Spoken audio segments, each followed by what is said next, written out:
Hello and welcome to the ERP Organizational Change Journal podcast, brought to you by Nestell & Associates. Nestell & Associates is an ERP organizational change management firm serving the private equity industry. My name is Jonathan Donald, the founder of Invert Ventures, a change strategy firm. And today I'm co-hosting with my dear friend and colleague, Dr. Jack Nestell, the founder of Nestell & Associates. The ERP Organizational Change Journal seeks to share expertise, insight, and create effective conversation to help guide ERP organizational change to real, measurable, and verified success, to expand what we see so we can act in a more effective way. We seek to promote, connect, and foster relationships in the ERP and organizational change community.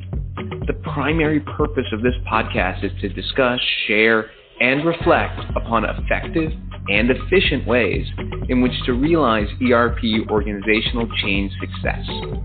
We will discuss the people, process, and technological components of ERP organizational change.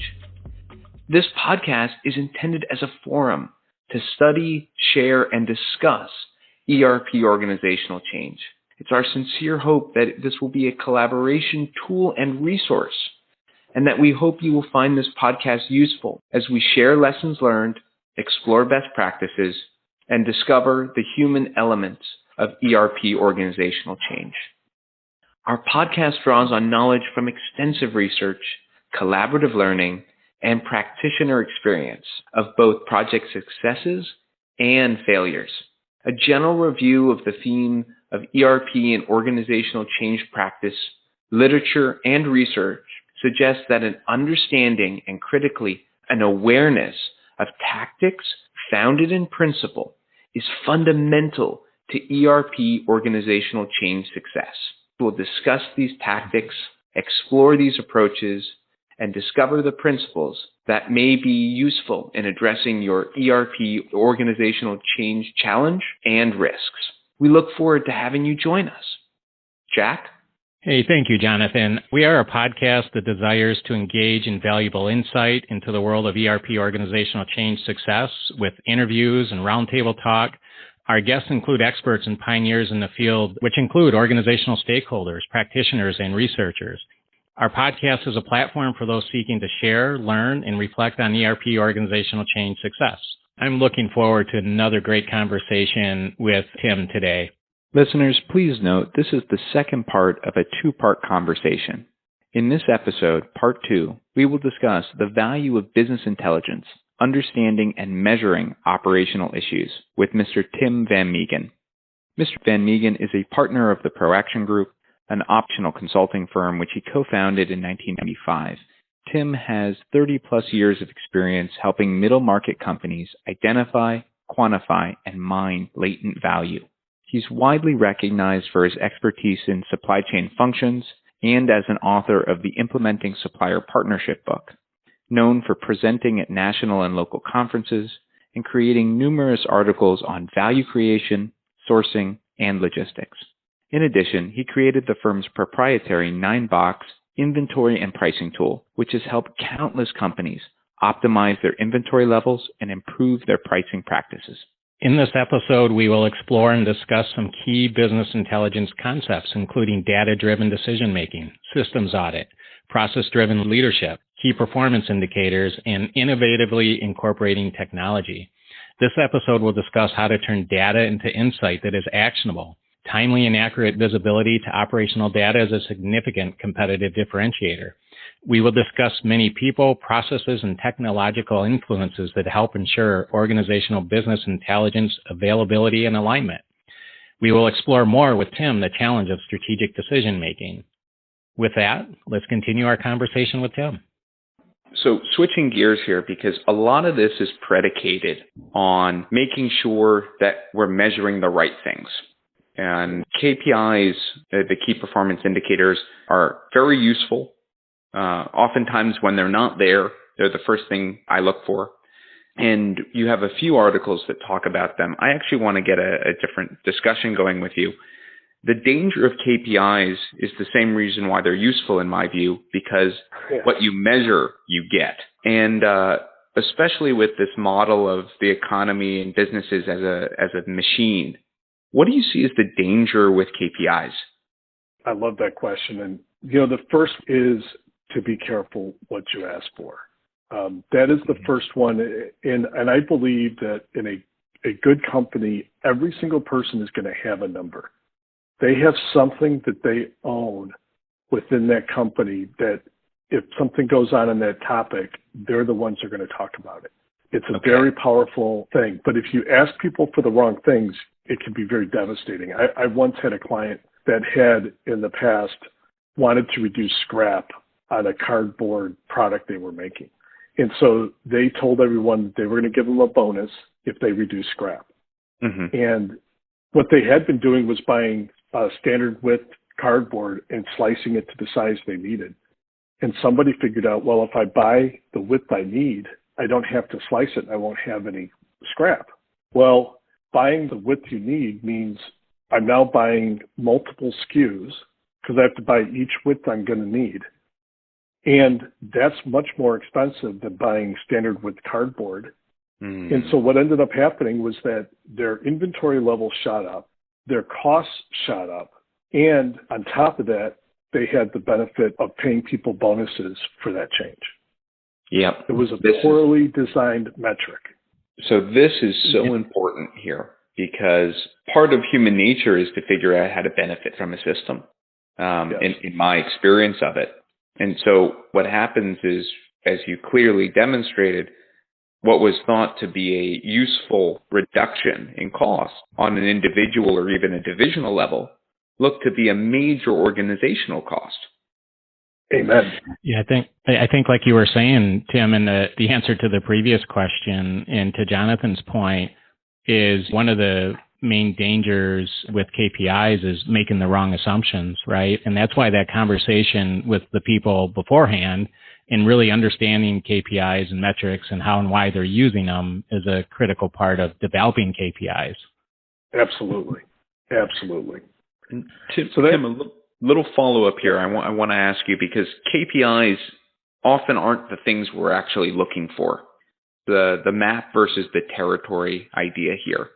KPI is, in some cases, the best proxy for what we're looking for. So what's the risk in selecting a proxy? Regardless if we choose the right or the wrong one, what's the risk that we start to view that proxy as a full replacement for the territory in manufacturing? Yes.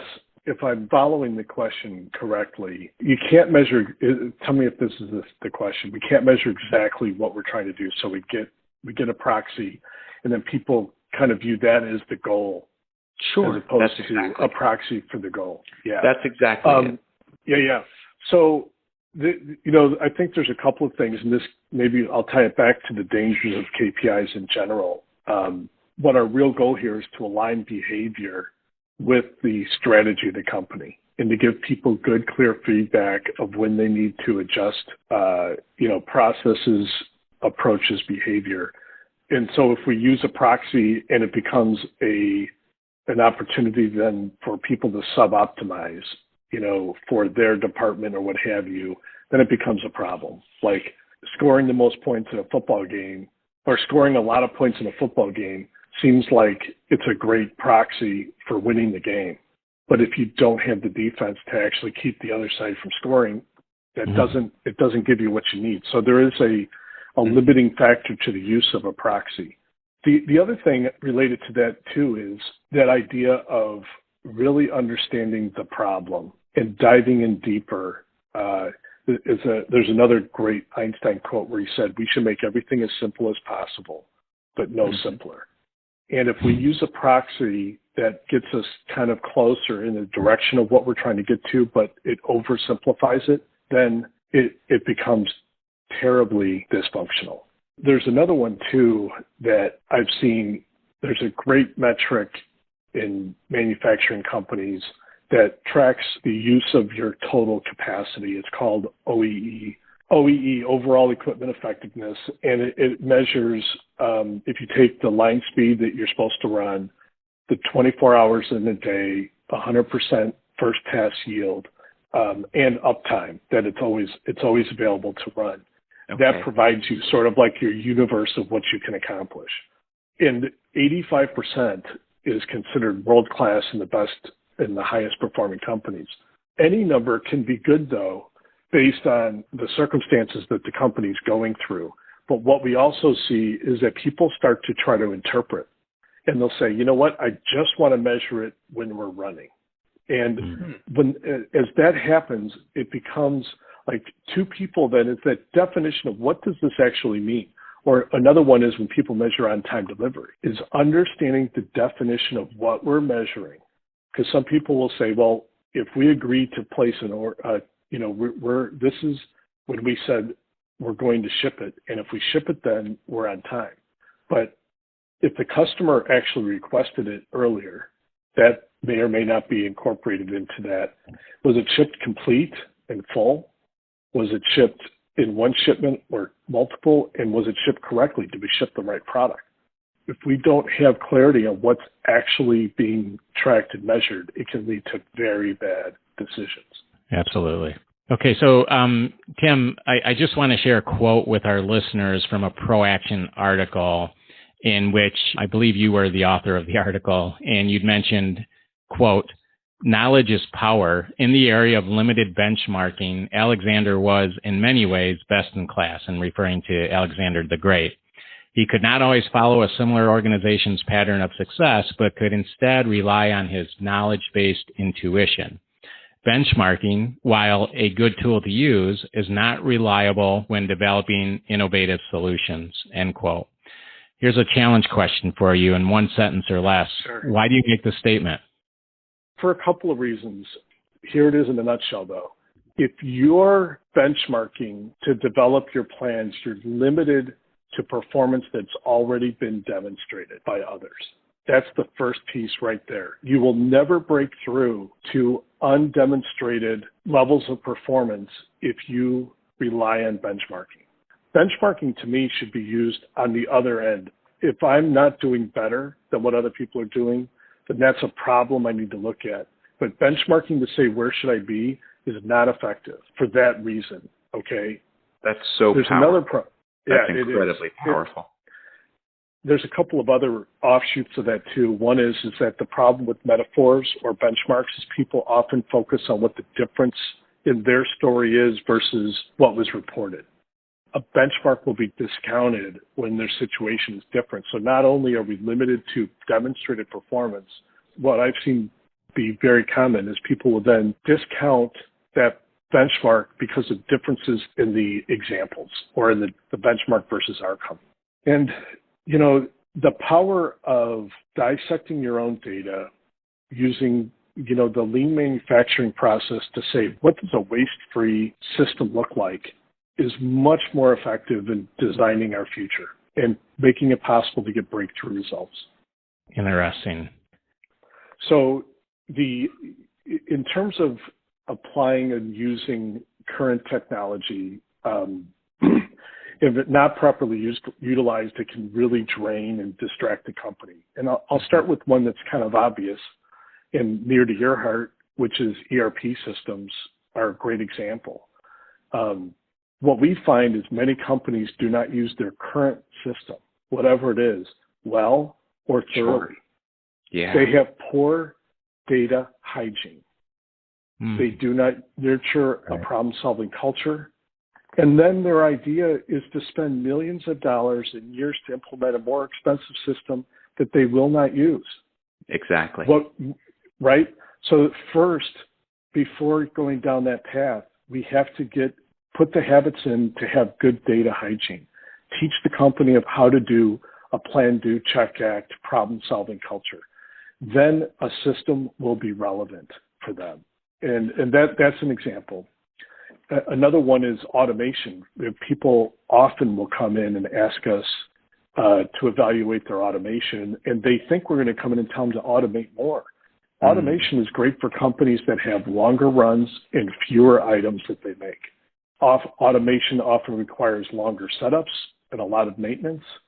But at the end of the day, good old-fashioned work balancing, lean manufacturing, good accountability, and improved layouts drive many improvements that don't have CapEx. And companies, we work with boards of directors all the time who've been asked by their management team for more CapEx to put in new equipment. And we spend a bit of time to find out that they're not using what they have today. So that in general, the pursuit of new technology, whether it's related to the systems or related to equipment, is not, it's not the right question. It's not the problem. It may be a problem, but it's not the problem. Tim, I'm so glad we had this conversation. The key here that I want our listeners to understand is there's a difference, it sounds like, between the effectiveness that you're getting out of your current system versus what you think you need to play at a totally different level. And often it sounds like from the scope of this conversation, we're not really sure we're measuring that data correctly. And we're probably being pretty selective on what data we want. And all of that is probably a great segue to talk about your 9-box model and how you actually help companies see this. Can you talk more about that? Yeah, I would be glad to. It's a great tool, very powerful, and it allows us to take a great amount of data, which is like sales history and inventory balances, and boil it down to one page and segment a company's business to highlight a few things. So I'll give you a quick example. A very common version of the 9-box that we use is to show the traditional ABC SKU segmentation. So A is your top, the 80% of your cost of goods sold, the B's are the next 15, and C's are the last 5. We add to that on the other axis, going across the top, low volatility items, medium, and high volatility items. And what this allows us to do is to look at company sales that are, relatively speaking, high volume and low volatility versus those that are low volume and high volatility. And the best outcomes of doing this analysis that came out of it was realizing many companies say, oh, we're a high volume, low SKU company, or we're low volume and high SKU. Here's the reality. Every company's both. They have items that are high volume and low volatility and the vice versa, but they try to run them all the same way. And they require 2 different approaches. If you've got something that's high value, a high volume, and it's low volatility, I want to watch that stuff every single day because it's big dollars and it's manageable. And I want to manage it so I have 1 or 2 days of inventory, relatively speaking, low dollars. And the rest of it, we set it up in, we have rules, and triggers that allow us to manage to make sure we don't run out and that we don't end up with 2 years of inventory either. Sure. We had one client that was so helpful for, I remember starting the project and I asked the CEO, what keeps you up at night? And he said, 3 years ago, before we took on the investment from our new private equity partner, they had 300 SKUs and I could manage that. And it worked great because now I have 3,000 SKUs and every single day, some customers yelling me about something I don't have in stock. And I can't get ahead of it. I'm really frustrated. We did the 9-box and here's what we found. 87% of their profit came from 6% of their SKUs, sold to about 6% of their customers. And when we showed them that, we said, look, all your planners are going to spend all their time on that 6% of your SKUs. Yeah. And they're going to make sure that you never run out and that you don't have too much. And everything else, and I'm going to oversimplify it, we're going to put 2 months of stock in the shelves. But guess what? It's 13% of your dollars. It doesn't matter. Have 2 months. It doesn't matter. And that way you never run out. And our people are spending their time where the dollars are. That's one of the, probably the single biggest insight that comes from the 9-box. We need to manage each part of our company differently. And real quick, the other big side of it is looking at pricing. Another way we do the 9-box is we have the volume, so the A-B ski on the SKUs, and then across the top, instead of volatility, we do it for large, medium, and small customers. And we look at the margins that they charge in each of those. And you would typically expect to see margins go up as the customer size goes down. And as the SKU size goes down, the margin should go up. In addition, we talked about that volatility 9-box. As volatility goes up, your margin should go up. And when we don't see that pattern, it leads to great conversations. Why isn't this going up? Often it's a lack of discipline where people in sales are not following the pricing strategies that were laid out. Right. But there are times where it makes sense. We had one client that the owner of the company was involved in all the sales to their A customer, and he was very good at pricing things to make money, and he didn't care about the other items. It's like, it's a small percentage. He didn't look at it. And it was not the salespeople's fault at all or anything like it. It was just how the leader thought about it. Right. Mm-hmm. Right. So Tim, we both know that inventory is just one example where mid-market manufacturing firms have operational blind spots, right, that can severely impact EBITDA and enterprise value. So really, it seems to me like the primary reason you develop the Ninebox framework is so that you can turn, the organizational data into new insight and remove those blind spots from this strategic decision-making process. Tim, I think that you and I are both strong advocates for effective dashboards. Notice I didn't just say dashboards, but effective dashboards. Right. And I know that you also teach the value of watching for the dashboard trap. Can you explain what you mean by this to our listeners? What is this dashboard trap that you refer to? Yes, I'll put it this way, and then a couple of ways to avoid the problem. So there are times that people will put together a dashboard, and it does have proxies and I'll say sub-optimized metrics that can make parts of the business look good without telling the whole story. And it doesn't lead to change, okay? But they feel like, hey, we checked the box, we've got the metrics, okay? Mm-hmm. And it leads them to become kind of complacent in a way. A few things that we found, though, that help to avoid that situation.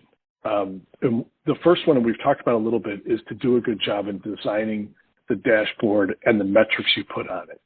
And one good way I've heard about is to track the few, the powerful. So for each different part of the company, so you're going to have a board level set of metrics, and you'll have operating metrics, sales metrics, what have you. For each one, what are the one or two things that matter at that level of the company, and measure those and push other metrics to more detailed or specific dashboards, so you don't lose sight of the picture of the story that's being told by the dashboard and the data. The second one is, it's much more common companies will have leading indicators on their dashboard. So things like EBITDA, sales level, or sales growth. These are outcomes of all of our processes. And those are good to measure and good to look at, and tells you how effective you've been in the past. The lagging indicators are the one, sorry, I got these terms mixed up. Those were the lagging indicators. The leading indicators are the ones that tell you how you will perform in the future.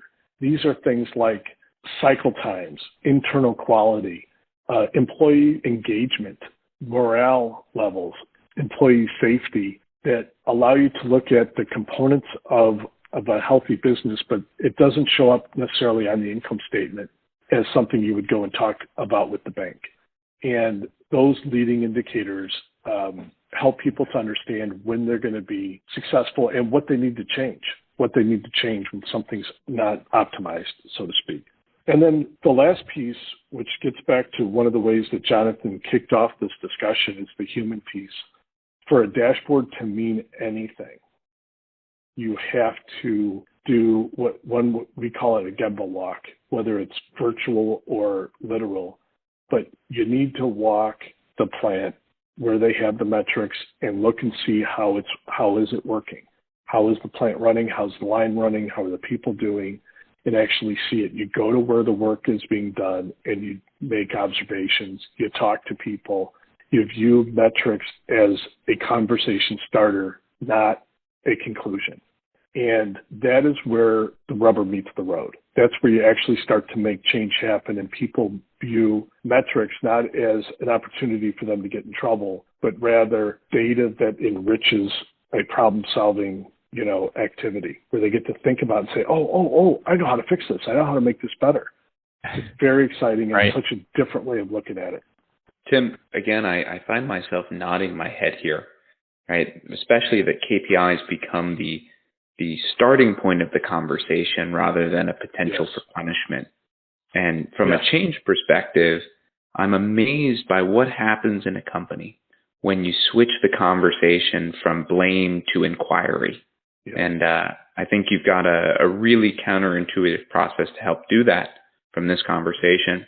We're starting to wind down this conversation here, and I want to help fellow practitioners who are probably listening to this podcast think about what they can do to identify and help companies bridge this gap. Because many companies probably are sitting here with multiple systems, different pieces being managed by different people in different areas. And as you mentioned earlier, the definitions they may be working with might be very different, even if they're saying the same thing. So with all your experience, what would you advise practitioners to look for, to see, and to act on in order to help resolve this? Yeah, I love this question, and it makes me think of that old, metaphor of the frog in a pot of water, and you turn up the heat and it'll never jump out because the temperature rise is so gradual. They don't really notice it. Yeah. Right. And so we need to wake them up. And so the first part, and you mentioned it's what do you look for? The first thing we have to be able to recognize that it's happening. So how do you know when this is a problem? Here's some examples of things that we've seen. We did a project like this to work on process reengineering, kind of lean out the front office for a company. And here's some of the things we found. Processes were different based on the division for the same task. So different groups of people were doing the same task in the same company, and they did it differently. Workers would get different direction depending on what executive they talked to. Managers had overlapping responsibilities and spent a lot of their time trying to work things out with colleagues. Okay. You had to dive in and talk to somebody about how they specifically handled the task because there was no clear standard way of doing it. And here's what I love about this. The people were responding to their world and doing the best they could. This was not a problem with anybody in the company.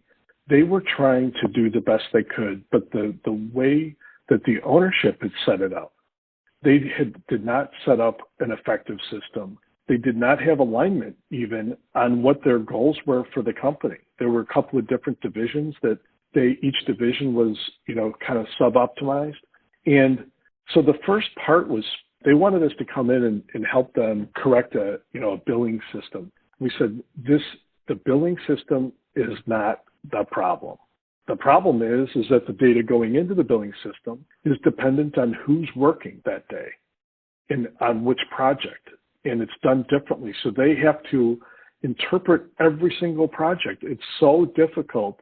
They spend so much time trying to understand it that we ended up going back to the owners and saying, and showing them this evidence. We walked them through the process.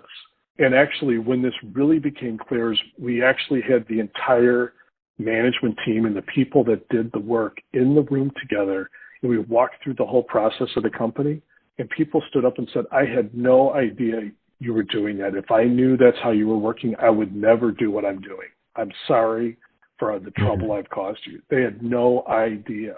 Okay. People want to do a good job. They really desperately want to do a good job. Yeah.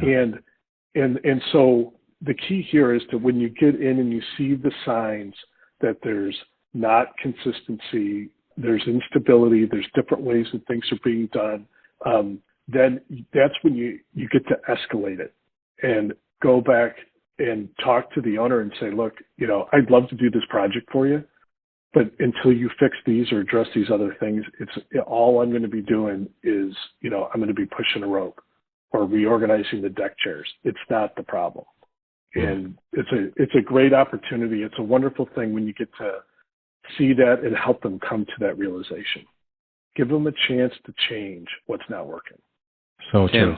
Again, this is just incredible, right? The way I'm so glad that you gave that story, because the way I experienced that was the data was actually there to create a human conversation, and you actually made change on both the leadership and the employee side by providing that transparency and kindness and the data to justify the conversation, if I'm understanding you correctly. No, you got it exactly right. When you put those two together, there's a lot of tension in that company, and it takes the tension out when people realize, oh, you're not just trying to say I'm the problem. Once that becomes clear and you have then the data to show what it could be, it makes the rest of it go so smooth. All right, Tim. Last question of the interview. You and ProAction have been quite successful, and I know that you understand as well as anyone the value of properly managing the triad of people, processes, and technology when it comes to operational improvements. If you had to distill down your years of experience and your obvious insight and observations and your success, I'm going to challenge you here, but in 3 or 4 sentences, what last words of advice would you leave to our fellow colleagues and our listeners in terms of making organizations better through data? Any last words of advice? Yes. I'm thinking about this too, just in terms of their businesses and also how you can help your clients. The first thing that jumps out to me, this may not be exactly what you asked, but the first one is to define your core values.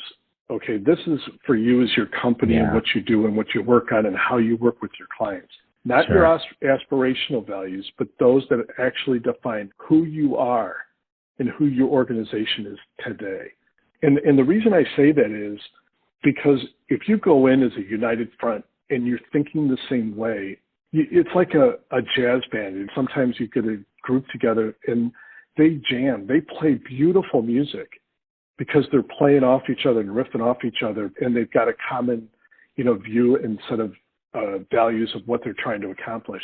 And that's the first thing. So when you go in, the ego's gone and you've got a group that's really focused on the same thing. It drives a lot of beautiful things. Second, and this is very tied into what we've been talking about, is develop a number for every person in your company. Everyone should own a metric, from the CEO to the mailroom clerk. And whether this is your company or a client, it's helping everyone to define and understand their role and their goals with clarity.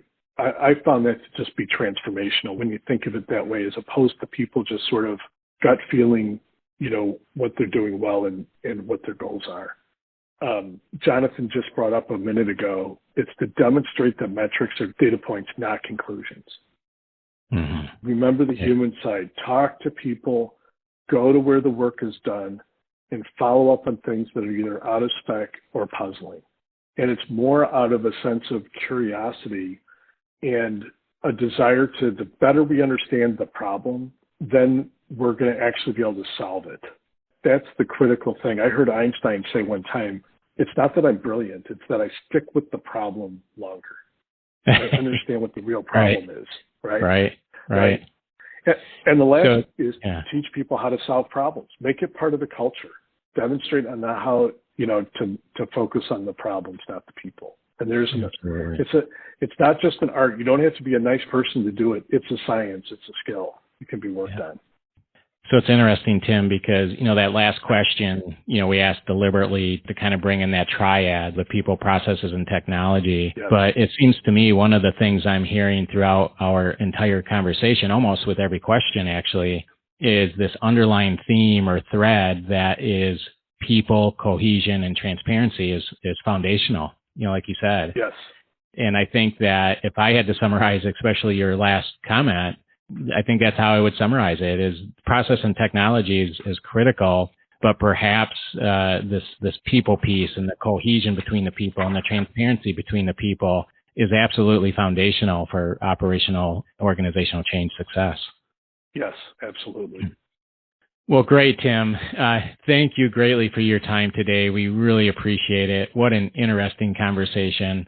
I really wish, on behalf of Nestell & Associates and Jonathan and myself, we wish you and your team at ProAction the best and continued success. Thank you again, and be well. We appreciate your time. Total pleasure.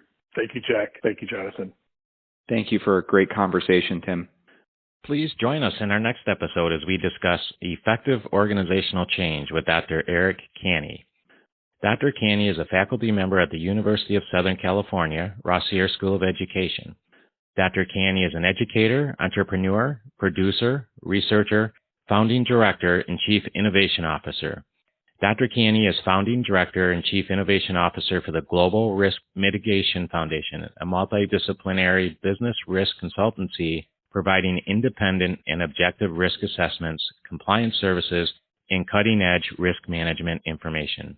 Dr. Canny is co-founder and producer of Genesis Films, a documentary film company focused on showcasing, quote, wicked problems around the world and solutions to them.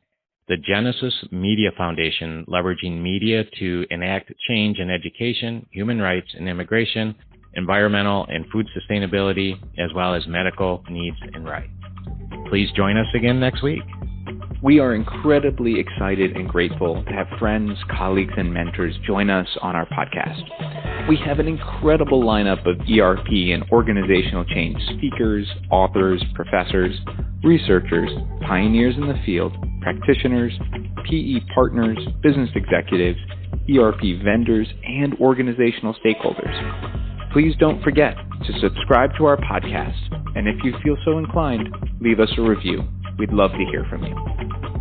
Thank you, listeners, for being with us again this week as we seek to, 1, promote, connect, and foster relationships in the ERP organizational change community, 2, contribute to the field of ERP organizational change, and 3, bring research and practice closer together. Please join us again next week as we discuss the latest ERP organizational change research, practice, and stories.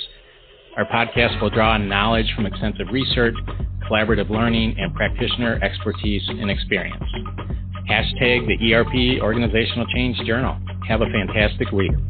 Bye for now.